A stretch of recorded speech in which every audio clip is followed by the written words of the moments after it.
எல்லோருக்கும் வணக்கம். இது உங்கள் ஸ்ரீ காஞ்சனா சில்க்ஸ் பீலமேடு கோயம்புத்தூர். இன்றைக்கி நம்ம பார்க்குறது பாருங்கள், தரையிலேருந்து வந்திருக்க ஃப்ரெஷ் சில்க் காட்டன். ப்ரைஸ் பார்த்தீங்கன்னா 450 ருபீஸ். பாருங்கள், சாரியோட ஹோல் பாடி பல்லு இதே கலரில் ப்ளவுஸ் வந்துடும்.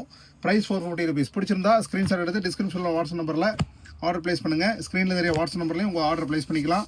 இதோட வீடியோ வந்து யூடியூப்பில் அப்லோட் ஆகிருக்கு. ஃபுல் சாரி ஓப்பன் வியூ பார்த்தோம் ஆர்டர் ப்ளேஸ் பண்ணிக்கிறேன். பாருங்கள் எவ்வளோ கலர்ஃபுல்லாக வந்துருக்கு பாருங்கள். சில்க் காட்டன் ப்ரைஸ் வந்து 450 rupees. Domestic international shipping available இருக்குது. பாருங்கள் எவ்வளோ கலர்ஃபுல்லாக அட்ராக்டிவாக வந்திருக்கு பாருங்கள். சில்க் காட்டன் பாருங்கள். அடுத்து நம்ம பார்க்குறது பாருங்கள் தான் சாரியோட ஹோல் பாடி பல்லு ப்ளவுஸ் இப்படி வந்துடும் உங்களுக்கு. பார்த்தீங்கன்னா இது சாரியோட பல்லு ஹோல் பாடி பாருங்கள் எவ்வளோ கலர்ஃபுல்லாக அட்ராக்டிவாக வந்திருக்கு பாருங்கள். Price 450 rupees. பிடிச்சிருந்தா ஸ்க்ரீன்ஷாட் தெரியுற வாட்ஸ்அப் நம்பரில் ஆர்டர் ப்ளேஸ் பண்ணி உங்கள் சாரியை புக் பண்ணிக்கலாம். பாருங்கள் எவ்வளோ கலர்ஃபுல்லாக இருக்குது பாருங்கள்.